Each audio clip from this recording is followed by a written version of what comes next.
Alors salut à toutes et à tous et bienvenue dans cette nouvelle vidéo sur WordPress Addict. Alors aujourd'hui nous allons découvrir les différentes fonctionnalités qu'apporte la version 3.17 de Elementor. Je pense qu'il y a des mises à jour assez importantes quand même et je me fais le plaisir de vous les présenter dans cette vidéo.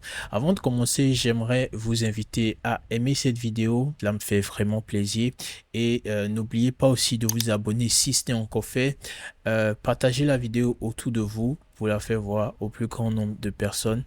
Et donc, sans plus tarder, nous allons commencer.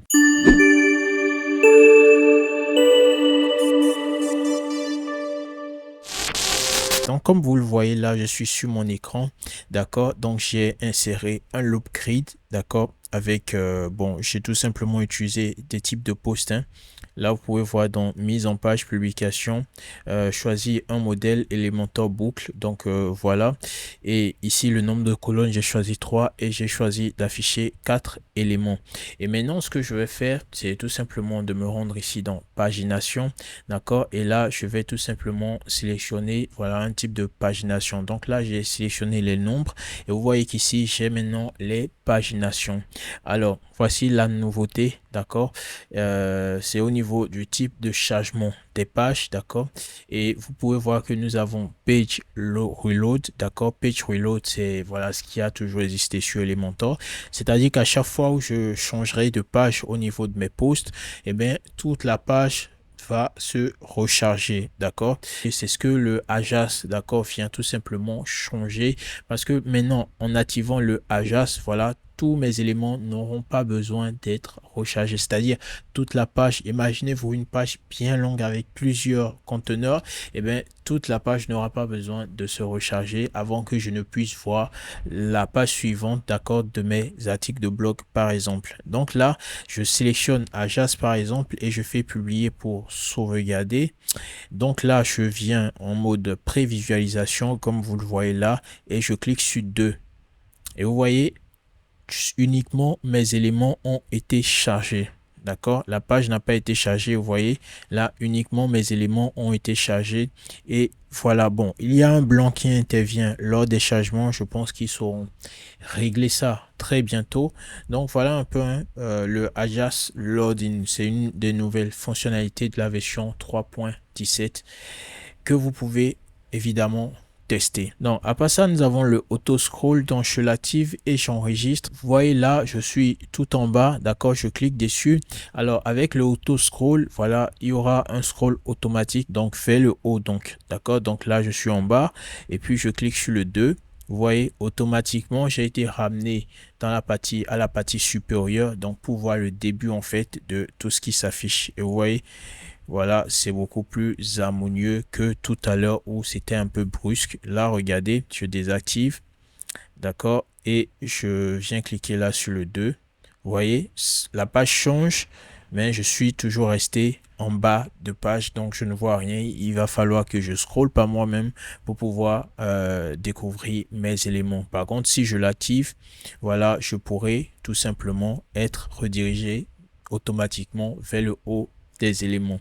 Et là, je peux ajouter un offset, d'accord, au cas où je voudrais afficher d'autres éléments au-dessus. Par exemple, là, le titre de la page. Bon, c'est un exemple, hein, normalement, le titre n'a rien à faire là, d'accord. Mais bon, vu qu'il est là, profitons-en, d'accord. Donc, voilà, vous ajustez hein, le comme cela vous arrange. Donc, j'ai mis 18 comme offset, par exemple, et je clique là.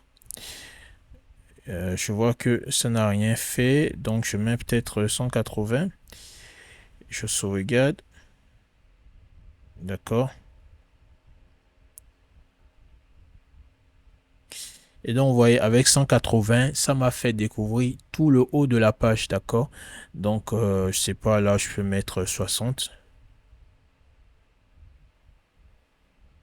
Donc, je clique sur 60 et voilà. Vous voyez, donc, avec 60, je vois en même temps le titre, d'accord, de la page. Donc voilà, chers amis, je pense que vous avez bien compris. C'est très simple et c'est comme ça que vous allez pouvoir utiliser le Ajax Loading 2 Elementor. Donc maintenant, nous allons passer à la seconde nouveauté, d'accord, de Elementor et il s'agira tout simplement du menu. Donc pour ce faire, je clique sur en tête là pour pouvoir ouvrir l'édition de l'entête, d'accord. Donc là, je sélectionne ici mon menu, d'accord, et je descends. Donc lorsque je descends, vous verrez que ici, normalement, j'ai un breakpoint. Le breakpoint, c'est tout simplement la valeur du pixel auquel le menu se transforme en un menu hamburger. Donc là, voilà, c'est à partir des écrans tablettes que le menu se transforme en hamburger. Et je peux faire maintenant, avec cette nouvelle mise à jour, en sorte que il n'y ait plus de breakpoint et que mon menu soit toujours horizontal, mais responsive. Comment? Je vous fais découvrir. Alors, je clique là sur mon menu, d'accord, et je viens où ça? Ici, par exemple, d'accord. Donc, ici, voilà, effet défilement. Bon, de base, c'est sur désactiver, d'accord. Donc, je peux l'activer. Et ici, au niveau du breakpoint, je fais aucun. D'accord. Donc, si je fais aucun là et que, par exemple, bon, vous le verrez pas là sur tablette parce que c'est assez large. Là, si je passe sur mobile, vous voyez, là désormais, j'ai tout simplement le menu qui est toujours horizontal avec quelques éléments qui s'affichent, mais je vais pouvoir défiler pour pouvoir prévisualiser par exemple. Donc là, j'enregistre et je prévisualise sur une nouvelle page. Et donc là, sur la nouvelle page, je vais cliquer ici pour prévisualiser sur mobile, d'accord, comme ceci. Et vous voyez, chers amis, ce qui est génial, c'est que je vais pouvoir maintenir le menu et faire glisser tout simplement pour voir les autres éléments. C'est génial, n'est-ce pas? Alors, au lieu d'afficher le menu et le logo sur la même ligne sur mobile, je peux tout simplement faire en sorte d'insérer un nouveau conteneur visible uniquement sur mobile, d'accord, invisible sur les autres types d'écran. Donc là, je duplique mon menu, d'accord.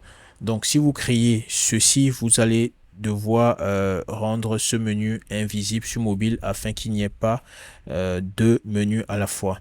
Donc là, j'enregistre par exemple, je reviens donc ici. Et voilà, vous voyez là, j'ai mon menu à présent ici tout en haut et voilà, il s'affiche très bien et je peux d'ailleurs le faire coulisser s'il y avait éventuellement plus d'éléments dans mon menu et c'est tout simplement génial, n'est-ce pas? Donc moi, en tout cas, j'adore cette fonctionnalité là et je pense que voilà, je vais l'utiliser dans mes projets, dans mes prochains projets clients et c'est tout simplement génial. D'ailleurs, en parlant de projets clients, si vous avez besoin d'un prestataire pour créer votre site internet, mettre en place voilà un tunnel de vente ou une boutique e-commerce, n'hésitez surtout pas à entrer en contact avec moi parce que je propose des services de création de sites et voilà et de tunnels de vente et autres. Donc n'hésitez surtout pas. Alors chers amis, je retourne maintenant sur mon espace de modification, d'accord? Et je reviens donc sur Edit Page, d'accord? Et nous allons découvrir le troisième élément, d'accord, de cette mise à jour, la troisième nouveauté. Et pour ce faire, je vais tout simplement rechercher le widget Rating. Vous connaissez ce widget là. C'est lui qui sert à noter, bon, à insérer des étoiles, d'accord? Les étoiles de notation, vous connaissez. Donc là, je vais faire Edit Template, d'accord? Modification du template. Et voilà, là, je vais chercher rating une nouvelle fois. Pardon, notation en français. Et voilà, là, je l'insère là, chers amis. Et comme vous le voyez, ici, nous avons échelle de notation. Donc, l'échelle de notation peut être maintenant augmentée de façon infinie, d'accord? Là, nous avons 8 et ici, je peux mettre jusqu'à 10. Et là, vous voyez, nous avons 10, d'accord, comme niveau de l'échelle de notation. Je peux même mettre 100 si je le veux, mais manuellement. Et donc, voilà, vous voyez, je mets 100. Et voilà, ici, je peux aller chercher une valeur dynamique, d'accord, une valeur dynamique qui sera insérée au niveau d'un type de post ou d'une publication appartenant à un type de post, etc. Donc voilà. Et ici, au niveau des icônes, je peux bien évidemment téléverser voilà des icônes personnalisées. Par exemple, celle-ci, si je la sélectionne et que je l'insère, vous voyez, voilà, l'icône est tout simplement remplacée. Et donc voilà, chers amis, vous pouvez parfaitement personnaliser cela et l'utiliser comme bon vous semble. Et donc voilà, chers amis, pour les étoiles. Et pour finir, nous allons voir une fonctionnalité, d'accord, dans Elementor réglage fonctionnalité, d'accord, qui est tout simplement l'optimisation des éléments Gutenberg, d'accord, l'optimisation du chargement des éléments Gutenberg. Donc voilà, si vous avez des blogs Gutenberg sur votre page, eh bien, en activant ici cette fonctionnalité-là, cela sera tout simplement plus performant au chargement. Et donc voilà, chers amis, c'est tout pour cette vidéo consacrée à la version 3.17 de Elementor. J'espère qu'elle vous aura plu, qu'elle vous aura éclairé. Si c'est le cas, n'hésitez pas à me le faire comprendre dans les commentaires et à aimer cette vidéo. Partagez-la également autour de vous et on se retrouve une prochaine fois pour une nouvelle vidéo. Allez, ciao.